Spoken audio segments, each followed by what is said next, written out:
Hey everybody, and welcome to another live episode of the Ask a Cycling Coach podcast presented by TrainerRoad. I'm Coach Jonathan Lee with our head coach Chad Timmer and our CEO Nate Pearson. Hello. And if this is your first time joining us live, we usually record this as a podcast, so you can catch that on any podcast you listen to. But if this is your first time joining us live, you can type in whatever questions you have, even if this isn't your first time joining too, I guess. You can type in whatever questions you have. Or comments, whatever else, in the feed that you see on YouTube or on Facebook. And then as we go through this, we'll then read those questions thereafter. And today's going to be a bit of a different episode too, so we may end up reading a bit of those as we go on. But I guess with that, we're ready to start the proper podcast. Ready? Ready. Mm-hmm. Okay. Welcome to... Try again. Not ready. Jonathan, are you ready? Yeah, I'm ready now, yeah. Welcome to the podcast that's dedicated to making you a faster cyclist, the Ask a Cycling Coach podcast presented by TrainerRoad. I'm Coach Jonathan Lee with our head coach, Chad Timmerman. Hi, everybody. Our CEO, Nate Pearson. Hello. And we are going to answer some cycling and triathlon-related questions that you've submitted today. You can do so at trainerroad.com/podcast. But we're also going to talk a lot about us today, but more specifically what we've learned recently with a lot of aerodynamic testing. We went down to Carson, California, to the only Olympic-level velodrome in the United States, which I did not know was the only one. And we did aerodynamic testing with Aero down there, which is really cool.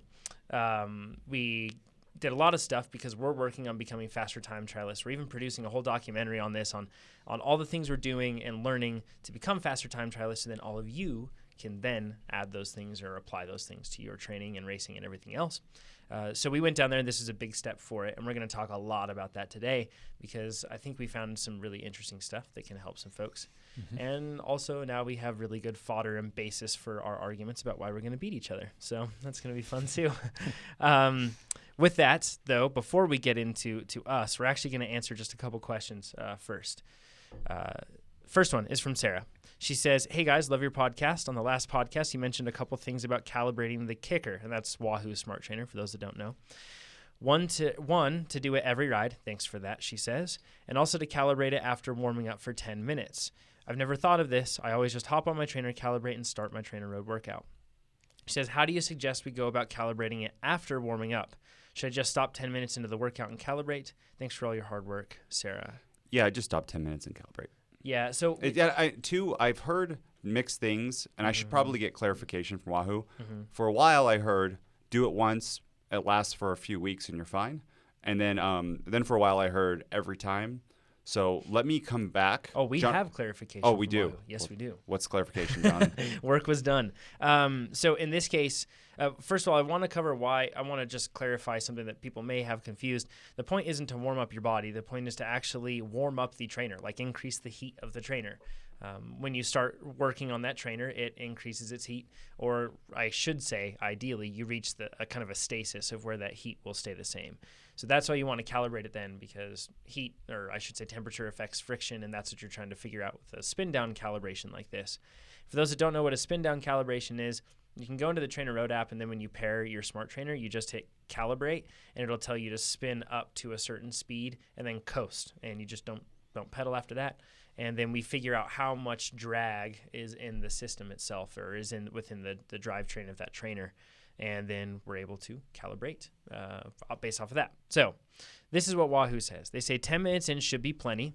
However, I do want to add one caveat for the kicker snap, and the snap is their wheel-on trainer. It says we recommend doing a spin down right away to calibrate the tire and tire pressure to the snap. So they say with the snap you want to do one instantly, but then thereafter it's probably still not a bad idea. So I would think you'd still want to after 10 minutes because the tire would heat up. Exactly. That changes the rolling resistance. That affects it as well. He also says our recommended warm-up period is 5 to 15 minutes under normal environmental variables, i.e. indoors, and normal ambient temperature of 60 to 80 degrees Fahrenheit. Tyler from Wahoo. So that's from Tyler. Thanks, Tyler, for sending that over. One thing I want to say is that if your garage is hotter than 80 degrees, you can still do a spin down. If it's colder than 60 degrees, you can still do a spin down, and you very much should do one. I do a spin down every time I do a workout. You guys? No, I do it. I never do. I use Power Match, so I don't need it. Oh, there you are. That's a handy tip right Yeah. there. Huh. So, anyways, if you don't have Power Match, like a power meter paired, and then Power Match. Basically, what I'm doing is I have a power meter paired too, and I am zeroing that, calibrating. and then I'm using that to drive the trainer. So Yeah. I ignore the trainer's power meter, and I do that to stay consistent between indoors, outdoors. Everything's the same. It's great. And then I guess within reason, I mean, your trainer could be like really far off, but I guess power mesh should still work. But Yeah, I mean, if it's like 50 watts off, it just takes a little bit to get synced up, and then it would be good. But I use the hammer, and it's doing very little work. Awesome. It's under 5 watts difference, plus or minus. So it's so small that it's That's cool. making 2 or 3 watts adjustments here and there. Is that to a quark or a stages or? It's to a quark, a stages, and an SRM. That's awesome. Because I use all 3 of those. That's cool. And it's all the same. All 4 of those power measurement things are in line for me, which is nice to, Yeah. right? That's really I nice. found the same, yeah. Super handy. Yeah. And yeah. And I just Stages- actually put a different quark on, and I haven't looked at that yet. So, but I'm sure quark to quark, they're Pretty high darn quality. good. Yeah. Yep. Yeah. Awesome stuff. The next question, and actually the last question that we're going to take in from ones that were submitted this week, we'll cover more in the coming weeks, I promise you. But this one is kind of a plight that we're all actually struggling with at this time of year. It's from Dennis. He says, it's a Girl Scout cookie season, and I've acquired 5 boxes because I'm a charitable sort. I will eat all 5 boxes of cookies, so any ideas of sharing or restraint are off the table. Normally, my diet is outstanding, and my scale says my body fat is about 10%. So I have every confidence that once these 5 boxes are gone, I'm right back on the proper diet track. He says, I reiterate, I will eat all 5 of these boxes, and being that this is a known and temporary bump in the dietary road, am I any better or worse off rationing, say, 5 cookies per day over the course of a few weeks, compared to having a single-day cookie feast and getting it all over with at once? I estimate the total load at about 5,000 calories. He says, I have an iron stomach, so 70 cookies is not a problem. Keep up the great work. Great podcast. I love the banter and Nate's bizarre honesty, he says. Yeah, so this is, I've often, when you get that big or those boxes, you want to rip right through them. But I think spacing it out's a better choice. Yeah, I like the repeated reward, the little incentive that I can provide every day. And maybe, instead of 5 cookies after a single meal, it's 2 cookies after each meal sort of thing. And I've gone the route of if I just eat them all and get rid of them, then I won't have that temptation. But I will substitute other temptations. So that's never worked for me. And binging just is miserable. Yeah, that's what I think this question is about. It's binging after a workout. And I find that I only binge after a workout if I put my body into like I have to do certain things so that I'm in that binge state afterwards. Like I kind of come into a big workout already hungry. Yeah. I don't fuel the workout very well or don't have anything. And then afterwards, I have I can go to Little Caesars and get a double, like the pepperoni deep dish. But what you're saying is you probably, that's what led you to binging. Exactly. Yeah. And the other way is, you've been eating properly all day long. Yeah. You kind of eat during your workout, and then afterwards too, if you have like some prepared food or it's just available. Like I've been doing afterwards, like drinking tart cherry juice and then eating some berries or something, and it's right there. And I drive by Little Caesars every day, and that used to get me like 2 years ago, or Popeyes. You gotta detour your way over McDonald's there. or anything And like those that. incremental rewards keep you away from those For sure. binge sort of propositions. So, Well, I don't even feel like I want any of it. well, you're substituting. You've replaced one habit with another, Yeah. a better habit. Yeah, like the principle behind it is like making sure that you have something thereafter. To like I think take in, right? the biggest thing is because if I get it stuck in my brain, I just have to do it because I'll try to. I don't know if anyone else is like this, but if I get a certain kind of food product in my brain and I'm like, oh, I'm just gonna substitute it with this halfway decent food product like fat-free ice cream or something, it doesn't work, right? Your body gets like more angry. Yeah, Wants exactly. it I'm more. like, I just kind of give in right away. Yeah. If you could eat a big salad ahead of time. But the one thing too that some people don't understand, if you eat 5,000 calories at once, you absorb the 5,000. Oh, like, yeah. it's not your body. This is like, It's not like your body says, I'll space this out over a while. or like your body can't absorb it all. It's just like Can't process that in those quantities. back in the caveman days, like that's what they had, like the tree is ripe with food. You know what I mean? You have to eat all that food. So, and then they put it on as fat and they needed it, right? Yep. But that's not what today's world is like. No, it gets stored. So you think about having a 5,000 calorie deficit for the week. That's a pretty good deficit. Yeah. And then you sit down. I mean, let's like pound and a half. That's Then a you lot. sit down and you're like, I'm gonna gain a pound and a half. I just did some quick math on that. That's 32 Thin Mints. Would be 5,000 calories. I mean, I could do it. Yeah. Oh, yeah. I think that we could all do that. But if you look at it, like, these things aren't exactly, I mean, there's not a whole lot of nutritional value in these things, but they also, I mean, if you leave yourself a couple cookies there after your work and it's your motivation, it's not going to throw things off. It's a pretty small amount. It's not too bad. So it's like three. There's one, the small rewards, which I think we're all good with. Then there's the binging 5,000 calories, which is going to happen sometimes. Like, especially after, I think Jonathan and I, like, 2,500 calories after Carson City Off-Road. Oh. We went and had a hamburger with huge amount of fries. And we went big. But, Yeah. and that was a special occasion, right? Yeah. Why not? But I wouldn't do it like once a week. No. Yeah. 'cause that's going to that's be the hard. consistency that'll destroy you. Yeah. After Leadville, I want to binge. Right? Yeah. Yeah, I mean, roughly those Girl Scout cookies are like 40 calories each. So it's a pretty small little thing to have. Yeah, exactly. So 2 or 3 of them, Yeah. 5 of them even, a couple 100-calorie snack is a pretty sensible snack. And if it keeps you motivated and you just love those Thin Mints and it's something that like gives you like a good thing to chase for, that's awesome. You're charitable. The other thing, and though, it's not bad. if Dennis stays at 10%, Yeah. and he's just doing it once in a while, Yeah. and he's already super fit, and he might have done a 5,000 calorie workout. Who knows, right? Yeah. Go for it, And Dennis. the one thing that we've said, if it's like occasional, but the one thing that we've said is that to remember that it's not just a numbers game. If you've done 5,000 calories or No, put it's out not, but and then replace it. also consider when you want your rewards. Some people are better keeping their eye on the prize and denying themselves those rewards until that one specific moment, in which case it would be binge worthy. Yeah. Otherwise, I like the perpetual incentives, the ones that come pretty much every day, sometimes every meal. Mm-hmm. I've seen people do like a very childish peanut butter and jelly, as they call it, where you just have like a Ritz cracker and then like peanut butter and jelly on it. And I've seen actually people on Instagram where they have them all laid out for each set of intervals. They have one laid out. And that's like how they get through. You know what I mean? It's whatever you need within reason. And the It's not book bad. Faster, I think it's by Michael Hutchinson. Yeah, it's a great book. I highly recommend Really it too. good book.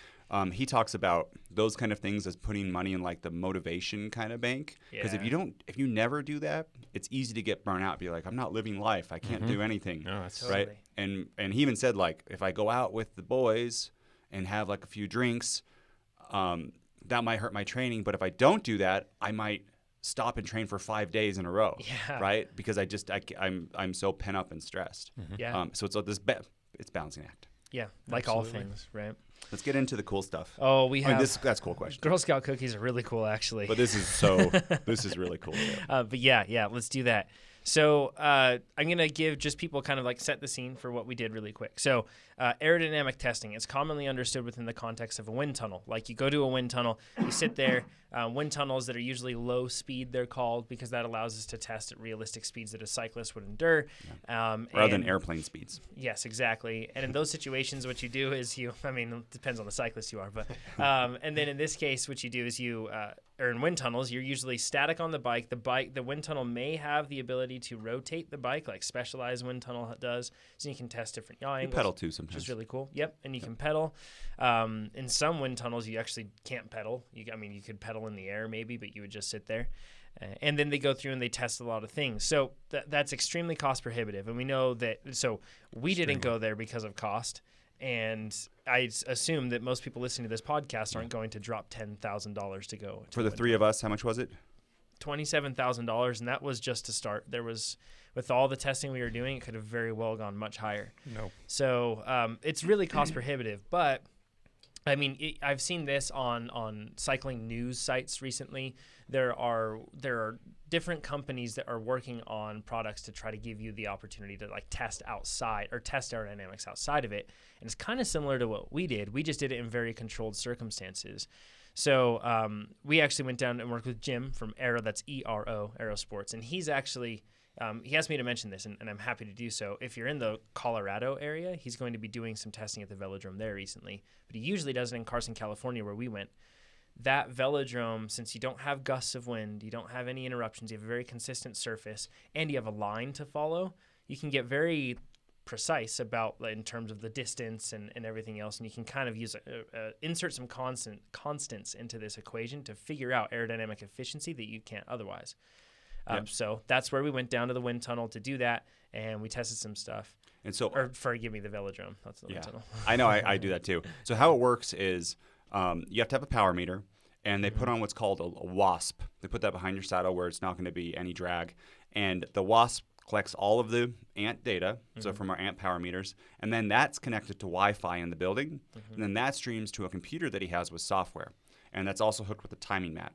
So this software, and I don't know the exact ins and outs, but it's physics, right? So as you go around the lap, it knows your speed. We also put a speed sensor on, and it knows your power, and it knows how long it took you to do it. And I'm guessing it's estimating some rolling resistance, or it might figure it out. I'm not really sure how. We set rolling resistance as a constant. Set as constant. Yeah. Yep. Yeah, and I think that that's something that actually can be figured out. But yeah, once calculated, though, it didn't change over the course of the tests. Yep, he figures that out roughly in the beginning, and then after that, boom, it's done. And we actually, something that could be helpful, if it'd be rare maybe that you go down with multiple people, but in our case, all three of us actually used the same wheels, so it wasn't varying, which is cool. It was great.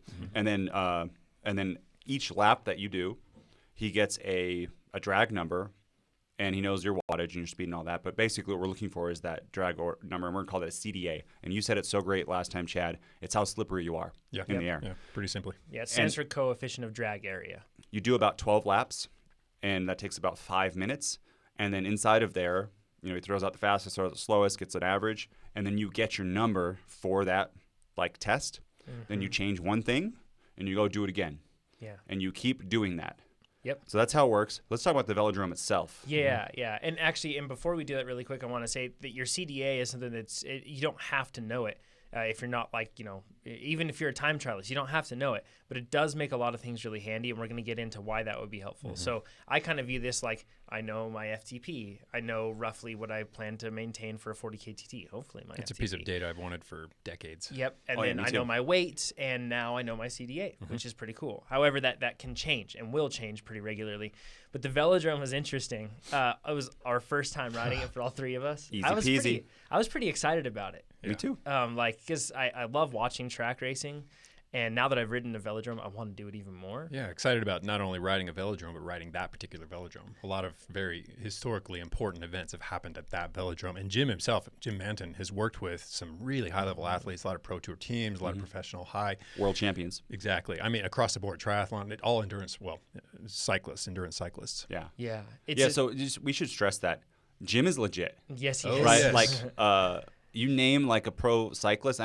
He's telling us stories, and I don't know which stories we can tell. Yeah. I'm not going to tell any of them because he didn't say it. Yeah. But you just name your Name high a level cyclist, and you've got an experience. Yeah, exactly, right? and about making them faster. So yeah, it's pretty cool. So this velodrome, not all velodromes are the same in many respects, but this one was 250 meters long.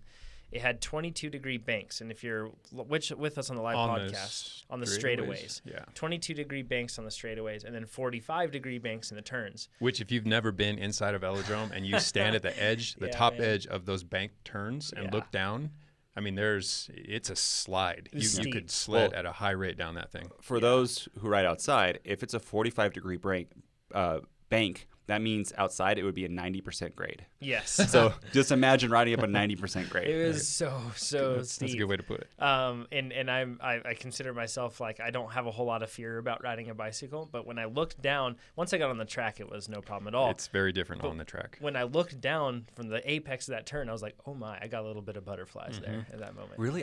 That's so crazy because I was like, this is like a mountain bike berm. Yeah, but smoother and easier. That's what you say, and that's what you do, and then you go out there and you have one bad experience, and that all goes away. So I was playing it a bit more conservatively. Yeah, so I saw it, and I don't really see it as a mountain bike berm because I don't see it as a mountain bike berm just because to me it looks so slippery. You know what I mean? And I know that you maintain speed. Once again, it all makes sense in your head. And also when you get on the bike, it's worth saying that there's zero difficulty or complexity to it at all. You just kind of, if you're trying to hold a line, that's tricky.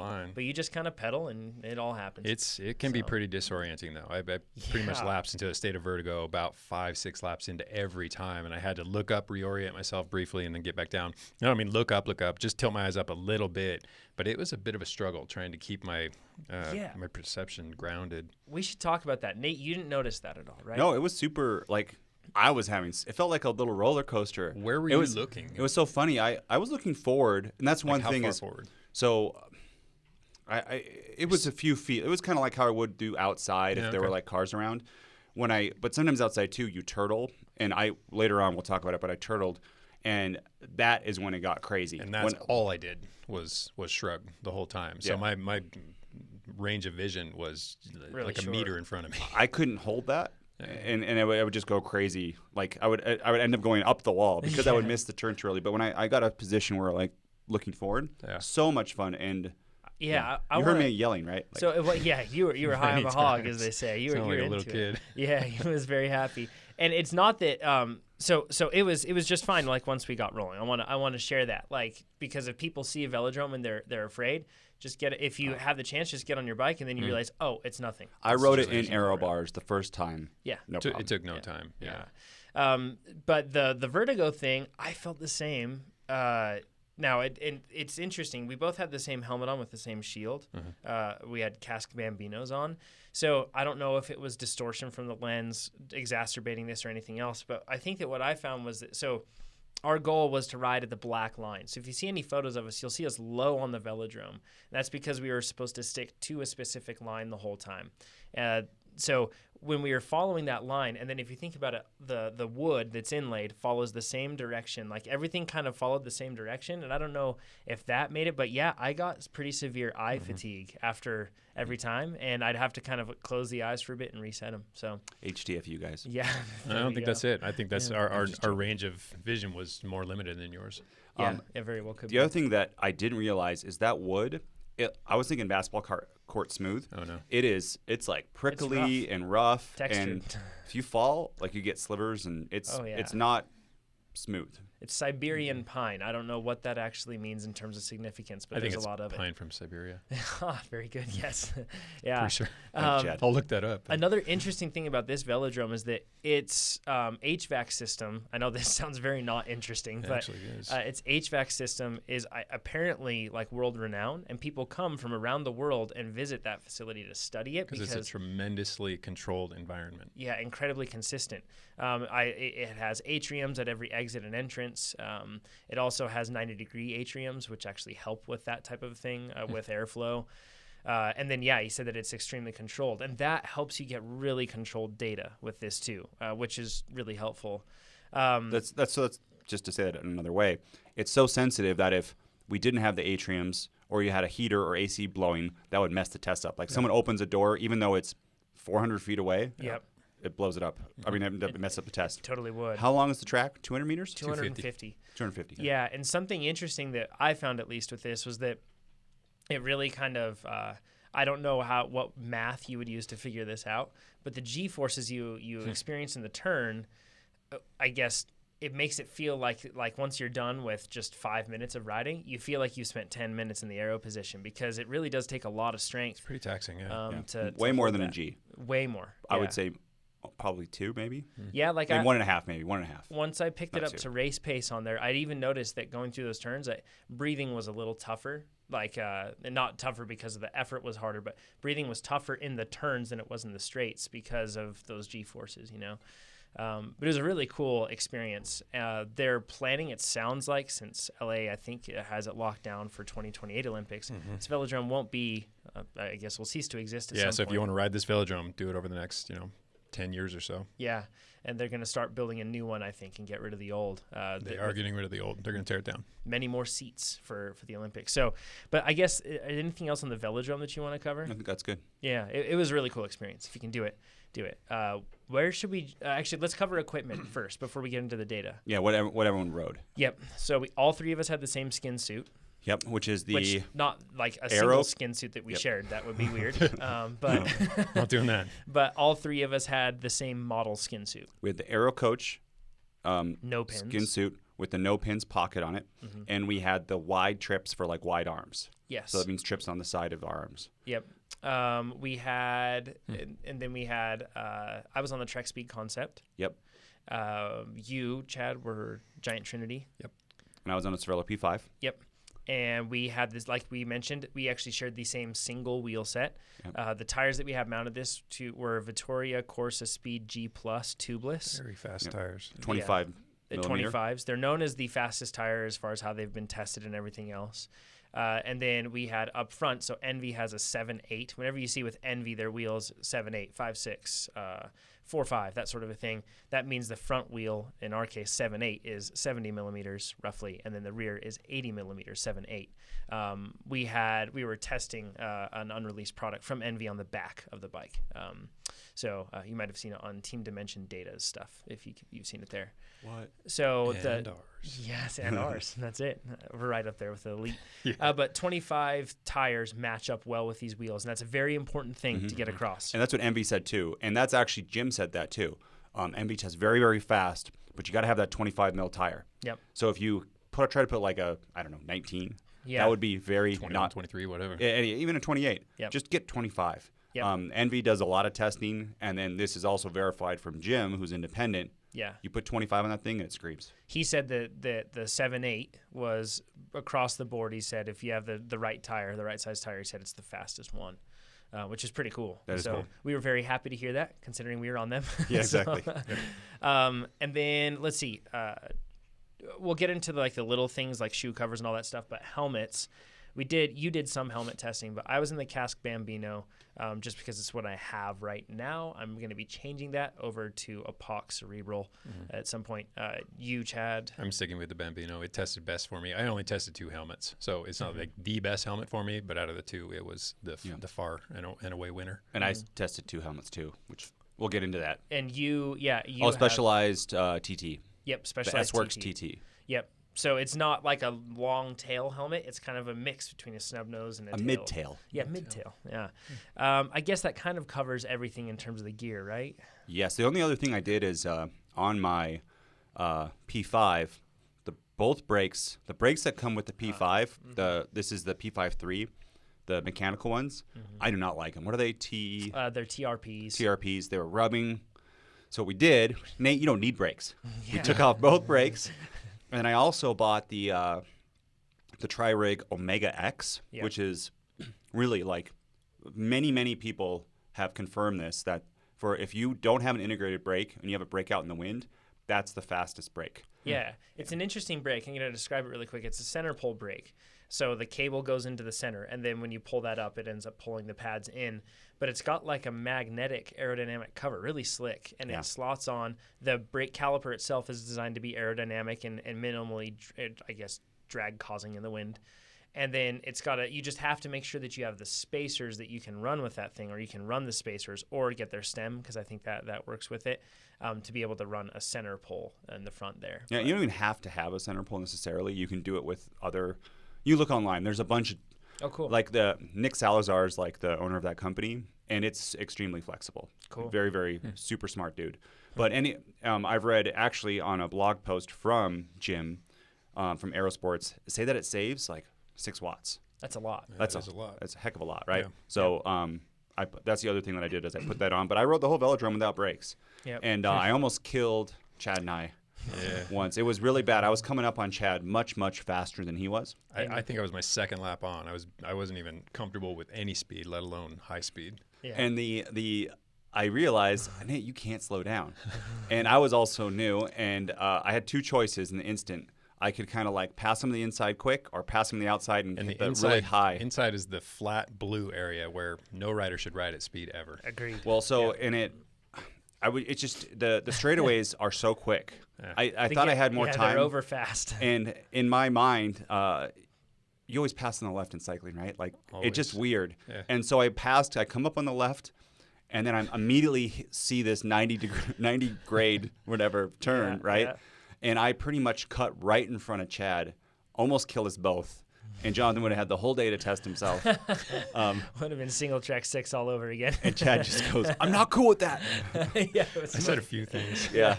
And then I apologized. I said, "I don't have any brakes." And Chad's like, Chad didn't know I had cut my brake cables. Yeah. So I thought he thought because he was in a velodrome he couldn't use brakes. I was like, "Oh, son." Yeah, and it's fine. Sorry, Chad. After you be riding at Apology around your 40K pace, you just coast around for 2 laps, and then I would just catch you. It was fine. So, and for those that don't know, most track bikes don't have brakes. They're just fixed gears, and the guys cool down like that too. So. Well, it's fixed gears, so they can actually slow it down. Nate has to coast it down. Indeed, yeah. Which they don't seem to work a whole lot on slowing them down there. Perhaps wisely after those hard efforts, they just kind of let those legs spin for a while. So we tested you first, Jonathan. Yes, yeah. I went first. We assumed that I wouldn't be testing very many things. What do we want to cover? Because we've got some data that we want to cover. No, let me talk about CDA in general. Let's because do it. There are, just to frame this, first we're going to always be saying in like point, 2571 or something like that. We might even say we drop the point and we might say 257. And let's just do if that's the case, there's a point in front of that. Let's do the point. Everyone says the point. Let's do the point. Okay. Sounds good. And if you go, there's a rule of thumb. So if let's say you go from 0.25 to 0.24. So you lose a 100th place. That's 10 watts. Yep. Okay. So if I went from 0.26 to 0.24, I'd save about 20 watts. Okay, that makes sense. Yep. And now and is that 20 watts is in like, and I'm just going to ask this question. So if you are pedaling at 300 watts, right, and then you become more efficient, maintaining 300 watts, like how does that, then what result does that give you? It just increases your speed, right? Just increases your speed and reduces your time. Yep. And that's all going to depend on how many watts you're doing. The slower you are, the more time you're going to save with reducing your aerodynamic drag. Sounds weird, but that's the way it is. Yeah, the faster you go, the more it costs you. Yep. And the less time on course you are, too. Exactly. So you right. don't get So you have as less much time. saving opportunity. Sure. Yep. And now to put it in perspective, we try to look up some cyclists. People estimate, and a lot of pros don't say their number, but people estimate Tony Martin at like 0.23. And some of that Superman, like the outlawed Superman position from back in the day, or the Boardman one, is like 0.18. That's pretty darn low. 0.20, it's like world class. Like you're super good. Some people get below 0.20.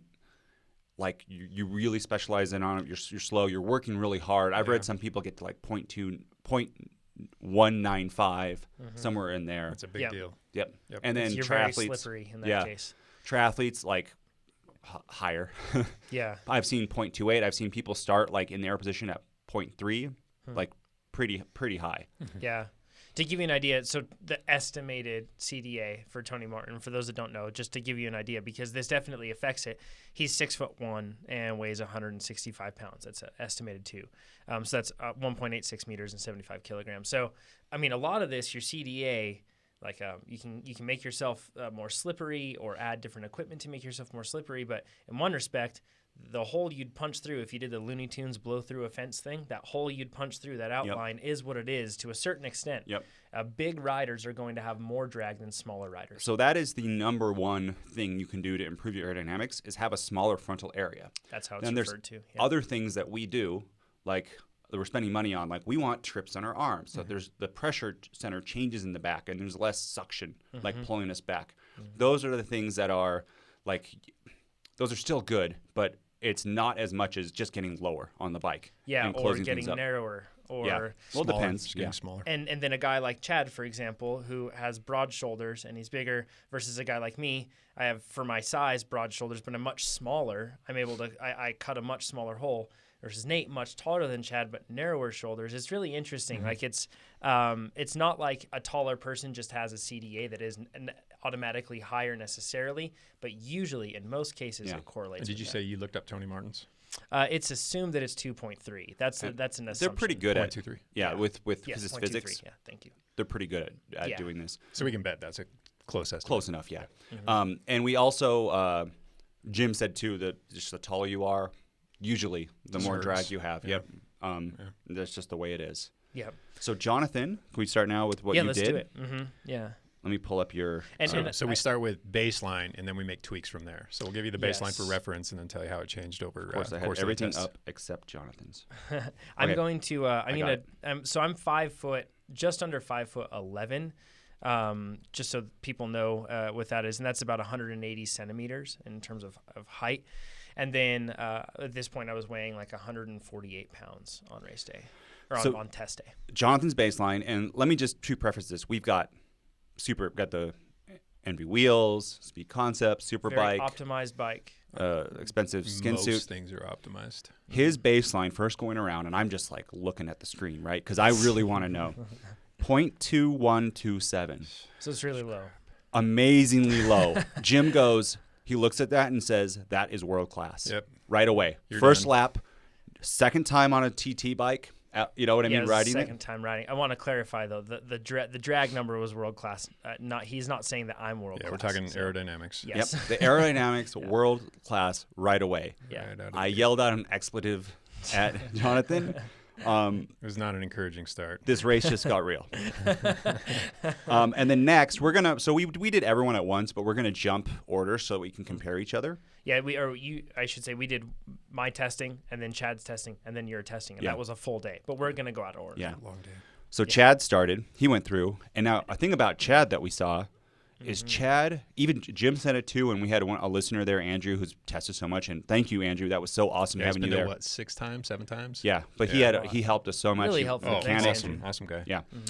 So Jonathan again was 0.2127. Wait, what did Jim say?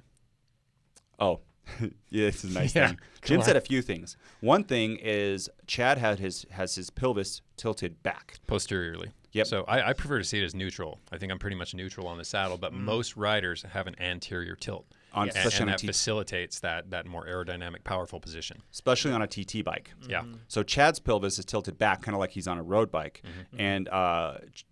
and Jim goes, "Hey, that's different." But you know who else does that? You look just like Tony Martin. And Lance Armstrong. That's right. And Yeah, Chad so there- goes, "Thank you." There are certain riders out there who make it work. And Yep. Tony Martin, a couple years back, the team tried to talk him into, I don't know what his part was in it, that tried to talk him into trying an anteriorly tilted position, and it didn't work for him. And when he went back to that posterior tilt, he actually, won another world Or anterior championship. tilt.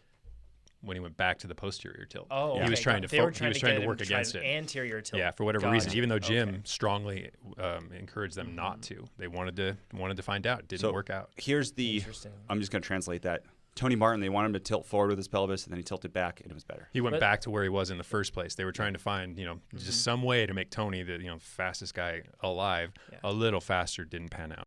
Before we get any further into this, I want to cover something really quick to give people a kind of a visual of what this is like. So a lot of top triathletes, because they don't have rules that govern where their saddle is in relation to their bottom bracket or where their bars are and extensions are, everything else, you'll see they are very much rolled forward. Their saddle is extremely far forward. Their pelvis is not rolled back at all. It's rolled forward. But the benefit of what they're really going for is to open up their hip angle. Because if you close down your hip angle, it can be really difficult to put out the type of power that For you a need number to. of reasons, yeah. But it can So- also be super aero, what Chad does, because he can kind of Yes. lay out flatter. And as long as you can put out power that way. So that's the one thing I want to cover is that usually there's like a trade-off where if you do that, you can actually get really aerodynamic. But the downside that you might have in that case is it might be really hard to put out power, but not Coach Chad, of course. He can do all of those things. So Chad, again, Jonathan's was 0.21, and Chad's was 0.2517. So right there between, and I think watts are the easiest. Right then, Chad was 39 watts slower than Jonathan, or meaning So he I've would have already- to do 39 more watts at the same to go the same speed as Jonathan. on a perfectly flat road with no wind or, yeah. or you know what I mean? That's yeah. where- This is Yep. Yeah. But that's our. Whenever we say this with wattage, we're assuming a perfectly flat. But that's road. how our baselines compare. I would have to do 40 watts more work just to go as fast as Jonathan. And so for me, when I went on there, both Andrew and Jim were making fun of me. They said, your position is too high. It's horrible. It's horrible. It's horrible. But so I went on there, and I was 0.2581. So Not as low Not as not a big difference. not as low as all of us thought it was going to be, or forgive me, not as That's high. high. And I think that was it a surprise for you too? Well, it's worth mentioning first off that I was already as narrow and as shrugged as I could get. I started from that position. So I had already worked on making my position more aerodynamic. And we still were only marginally separated. it was, It's really interesting. we were separated by 7 watts. So I was 7 watts slower than Chad, and I didn't shrug Very different at all build. because I wanted to stay. Yeah, I wear a men's medium, tall, slim fit. Right. So not just the medium, but the medium slim, but in the Yeah. tall. So I'm very narrow in the shoulders. which like a pencil. That's me. which suits time trialing quite Exactly. well. Yeah. Very well. Yeah. To some extent. Something, I'm sorry, I'm going to jump in. This is a bit out of order here, but one thing I just want to make clear for people is we're really, for a time trial, the time trial we're doing, the 40K, is pan flat, relatively speaking. And It's pan flat. yeah, it's pan flat. Yeah. So power to weight does not matter that much. Once you've accelerated up to speed, it's all about your power to aerodynamics. drag. Yeah, power to drag. So that's the thing. That's why we're focusing on this much. So if you hear that like Chad had to do 40 more watts than I to go at the same thing, remember, since we're riding on a perfectly flat road and we're not accelerating or anything else, that's why it can be such a constant that we can Really compare doesn't even against. matter what our difference in body weight is. Yeah, it really doesn't. Yeah. So I'm just going to go through a few things with Jonathan really quick. Cool. He put he tried his arms, his elbows more narrow. Yep.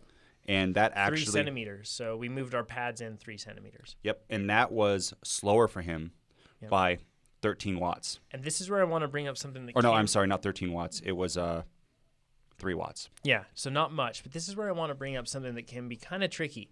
So in this case, since we're riding the velodrome, you have to follow that black line with as much precision as possible, right? Mm-hmm. When you waver from that, that can affect the results. That doesn't mean like if your tire goes off of it for a second, but you'd be surprised, even if you're a very stable bike handler, it's pretty easy to deviate from that line. Yeah, He told me it wasn't. He said that because the distance changes and you're okay. Yeah, as long as you're like reasonably within that, between the red line and the black line, as long as you can kind of hold that. Yep. But sometimes, I mean, you just aren't prepared for the turn. It sweeps you up past the black or past the red line. And Yeah. Yeah. But it's a then little they tricky. throw those laps out. And then the other change that can happen, though, is that you can be in a situation where you're testing like that, and we brought in the arm pad or the pads narrower, right?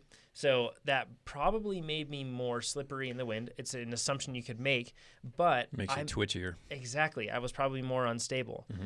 And with these type of changes, the one thing you have to keep in mind, the grain of salt we kept very ready at hand was, well, if you have more time in this position, you might be able to get used to it within reason. I mean, it's not like you're going to put me like in a crazy different position, and that would be really tough. But so like with the narrower arm pads, it's almost in one respect, if it's darn near the same, but I have less frontal area with that, then maybe it's worth me putting it into that position. Getting used to it. Used to it. But in this case, your arms more narrow was slower. Yeah, so that's what I'm saying is that even though it's slower, it might just be because I wasn't as stable or able to handle it quite as well. I don't think, based on what I had this conversation with Jim when you weren't there. If it's so far out, it throws him out. He throws those ones out. But with the averages, and you're doing so many laps, Yeah. we can say that this was slower with your elbows in. So He looks at those more representative laps. yeah, Yeah, Not- and not- he not the gets outliers. He gets 8 laps that are like exactly the same, and then you get 4 that are like way off, and he goes, "Oh, those 8 are." Yeah, but I'm going to counter what you just said with more conversations that I had with Jim. Okay. So the fact is, when you put yourself into a different position, you will be uncomfortable with your body. You may hold yourself differently. You may do those sort of things, but it's not something that has to be like, it's not a massive change. Let's say it's just a small change. It's something that with time you can actually become more efficient in that position. So what I'm saying is that even though I was slightly slower, and that 3 watts isn't a whole lot with this, right? Even though I was slightly slower in this case, that doesn't necessarily mean that was definitively across the board. It is going to be slow forever. Yeah, for because me. we know that reduced your frontal area. Exactly right. So that's Whether the or not you tricky can make thing. that work. Yeah, and that's too part of where it swirls different, right? And there's other things, and it hits Exactly. your body different. And just because me narrowing my arms, that doesn't mean that it's 3 watts slower. That doesn't mean that narrowing your arms 3 centimeters is going to be 3 watts slower. It's so individual. Yeah. So then Jim left your arms together, like the same 3 centimeters closer, and he angled your forearms up to the limit, so as far as we could in the speed concept. And that was 7 watts faster than baseline. And he said anytime you angle the bars up, it almost always yields a positive effect. Yep. And it makes sense. So, I mean, if you're watching on the live stream, you'll be able to see this, but try to imagine this with me. If you're in a TT position, so your arms are roughly, at a 90-degree angle and your head's low, if you raise those bars up, it actually kind of makes a spear, or I should say kind of like that missile shape, and it can reduce that frontal area and help the wind break around you a little easier. So, And then what he did is he kept those arms up, and then we put Jonathan's elbows back out. That was because that was the faster one before. And then he actually got slower again. And it was, so with Jonathan, it was really the combination of the elbows in and the arms up. Or else it was pretty much with the arms up and the elbows out was the same as baseline, exact same, It's no interesting. change at all. Crazy. Right?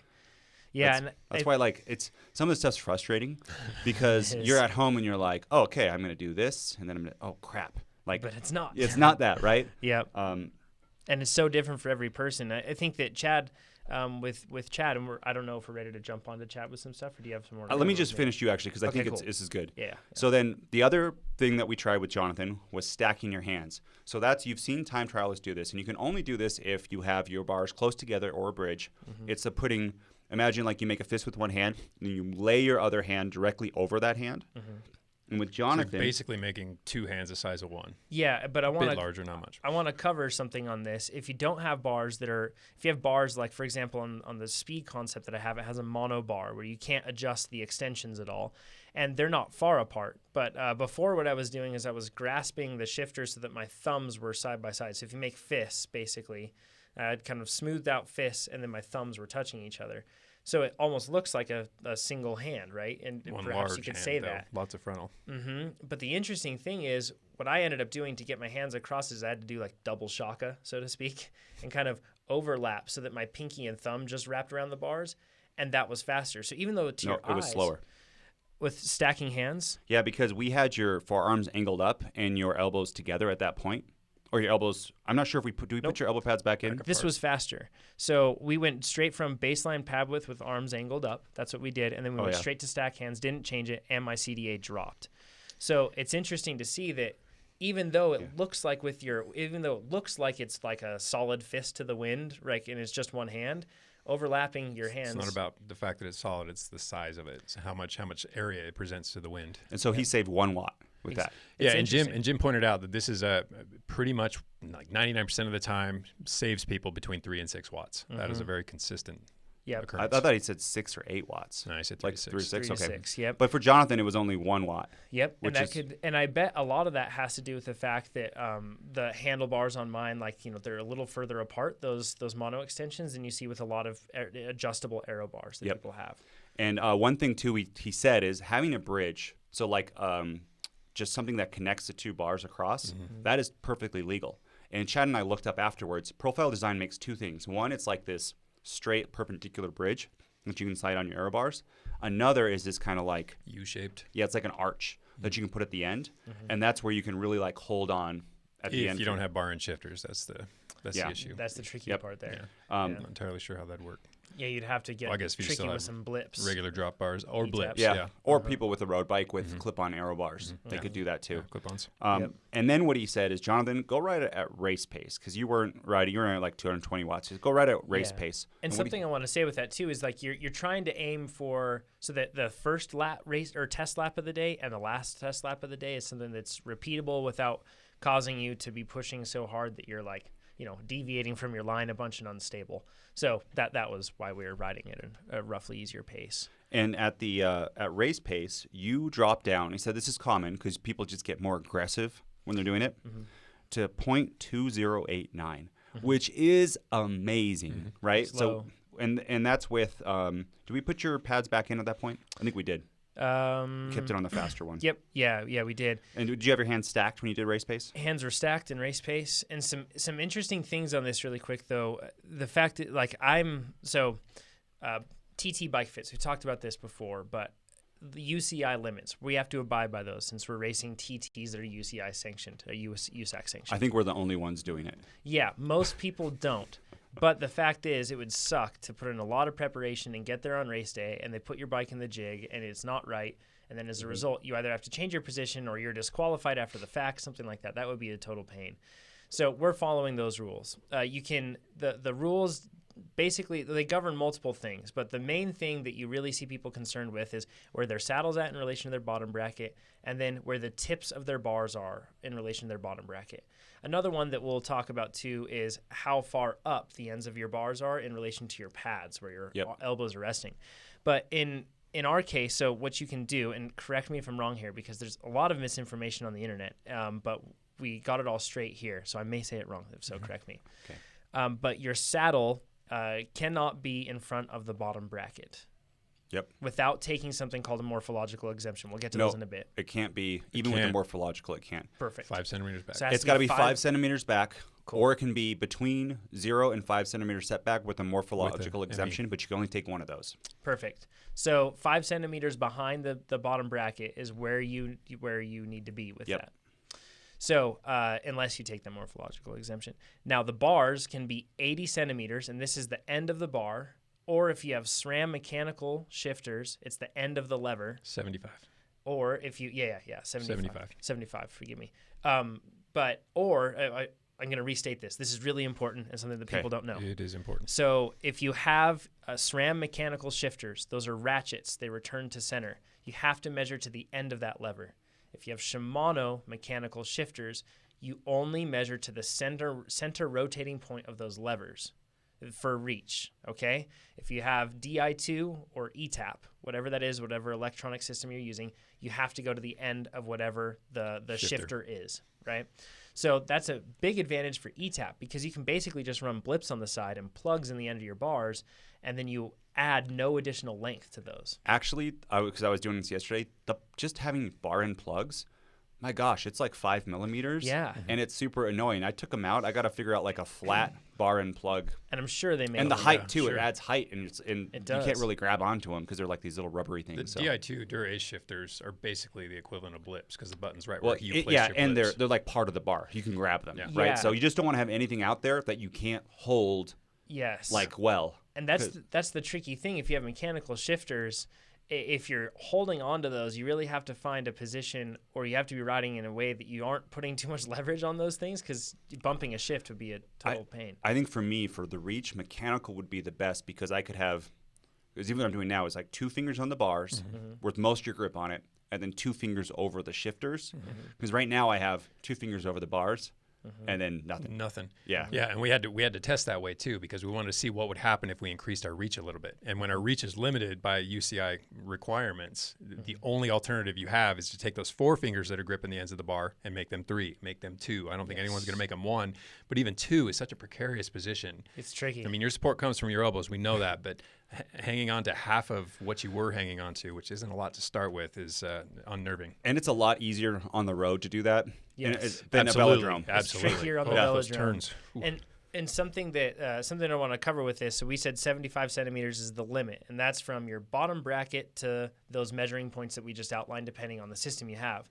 You can take a morphological exemption there to go up to 80 centimeters. And he said in almost every situation, correct? He said the one that you want to take the saddle exemption is, he said the reach is the one that you want to take. Almost, he said everyone takes the right, reach. That's right. No one takes the saddle. Exactly. He said that in certain situations, just because you might have a unique torso to leg ratio in terms of length, you might be taking the other one. And he said too that the reach almost always makes people faster. Yes. So if you can stretch out a little bit and still hold it, it makes you faster. And he's tested, I don't know, I mean, all levels. Yeah. Yeah, hence the reason we actually experimented with that 2-finger grip. Yeah. Even as unnerving as it was, that's where the big benefit apparently lies. If you're over 190 centimeters, like you, like me, you can go out to 185. 85. Or 85. 185 would be sweet. 80 cool. is your limit, and then you can take a morphological exemption to 85, correct? I think you just can do. I think 75 is your limit, and you can take them. Just go up to 85. Yeah, that makes sense. Exactly. So, and the interesting thing with these handlebars, we talked about raising my hands. With you're kind of limited on the adjustment a bit with the speed concept, and we could tip the bars up, but doing so meant we had to slide the bars back. So I've still got actually about another 3 centimeters in length that I can add to the reach. And I'm going to be getting a longer handlebar, so then I'll be able to do that while still maintaining. But it's probably a good time to bring up the fact that you can only be 10 millimeters higher. Centimeters higher than your pads. So the top tips of your bars can only elevate so high. You can't get crazy with that tilt. You've only got a narrow range to play with. And that's not much. You think it's really not much. In fact, a lot of bars are kind of designed so that the rise that they have when they're more or less level is close to that. Now you can chop aero bars and you can do that to help, or the extensions I should say. But I'm going to get into some confusing weeds, but it's important that you know this. You know how we talked about with Shimano mechanical shifters, how you measure to the center point of the rotating lever, so you don't have to measure to the tip of it when we're talking about reach. When we're talking about the pad, this doesn't make any sense, by the way. But when you're talking about the pad to the end of the shifter, and you're measuring that height difference that you need to have of 10 centimeters, you actually have to move the shifter into its most vertical position and then measure it. So it's so silly. It doesn't make sense at all. Who's going to race like that? Like, I'm doing a TT. Let me put both of them in my easiest gear. Yeah, like, exactly. Because that's what it would be. It's so dumb. Just to get like an extra 2 centimeters. Yeah.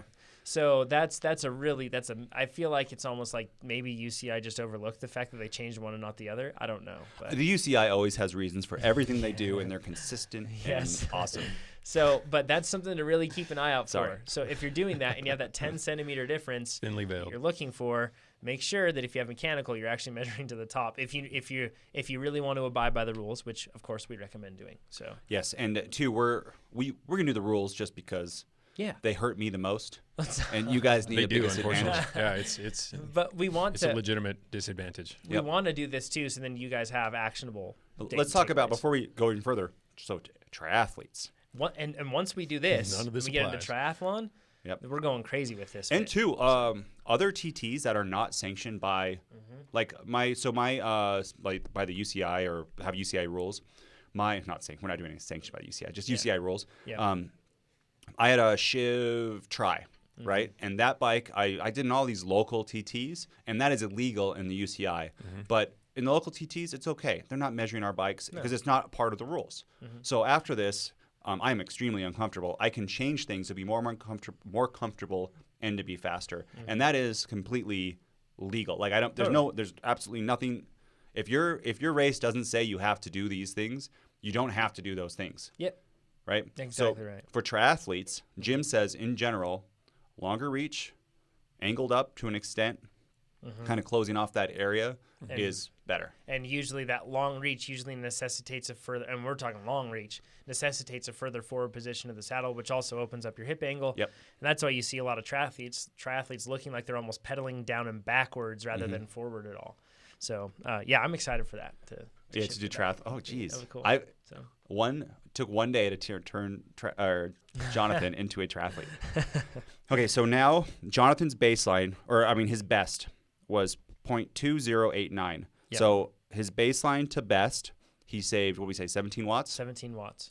That's pretty good. And I think that took like 90 minutes, and we saved 17 watts on you. That's awesome. And I don't think anything we did to Jonathan changed like his power output. It was pretty much some elbows, a tilt, that's it. Stack your hands. Yeah. So Jonathan is sitting very, very pretty for this thing. And we can. No, okay, go ahead. He is world class CDA. CDA. Yep. Let's be clear, CDA. And power output, no. Average power, world class hair. But then let's compare it back to Jonathan or Chad and Mai's base. Yeah. At this point in time, you are 49 watts faster than me. Yes. And 42 watts faster than Chad. But of course, you guys 43. made some improvements too. So. Yep. But just think about that. To be able to put out 49 less watts, that's huge. I think that we worked it out that if I was to maintain that same thing and we were to assume that it was a perfectly flat 40K TT, that I would be able to I got the numbers. Let's not do them yet. Okay, sounds good. Because it's gonna be drama. Build some suspense. Gotcha. Who next, Chad? Let's do Chad. Okay. So Chad, you had a whole bunch of stack. And why did you have so much stack? Because I made the mistake last year, I think, of rushing my progression too much. And I trained low intensity in my very low, narrow aero position. But I never combined, and as a coach, I'm humiliated to say this, but I never combined the high effort with that low position. Gotcha. I did my high effort workout sitting upright. My low effort work was where I did my aero time. And it absolutely did not pan out. So this put the idea in my head that maybe I'm too low. Maybe for whatever reason I've lost some flexibility over the years. Maybe I was always riding too low and I can actually eke more power out at a higher position, though more aero costly. So I put him, basically I maxed him out. I put a whole lot of spacers in there, got the longest bolts I could get, tried that out, figured I would incrementally over time bring it down. incrementally being the keyword. Yep. And then, so basically you didn't adapt to that aggressive position Correct. at a high wattage. Yes. Yep. So then as a result, we're sitting high coming in. Yep. So that I could do high watts. And you were so high, and the day before, we didn't have bolts, like we didn't have any in between bolts. Yeah. We had short bolts and we had long bolts, Yeah. which So adds to the I drama. had to chop myself from substantially. So the first thing we did was reaching out farther on extensions, and that immediately took out 5 watts from you, just reaching farther. Yeah. Which is interesting. Yeah, because my bars were maxed out. I was already up against the UCI limit. So I had to do the 2-finger grab and see how that went. So again, did you reach higher too? No. No, it was just farther? No, it was higher because you have a Well, tilted yeah, bar. on It's gotta those be higher. bars it was, yes. So basically getting his hands up a little higher on the bars saved him 5 watts. Yeah, and those bars went higher, which is an important point. Yeah, exactly. They weren't just straight. They were ski They bent. they angled up. And then Jim goes, well, let's drop you.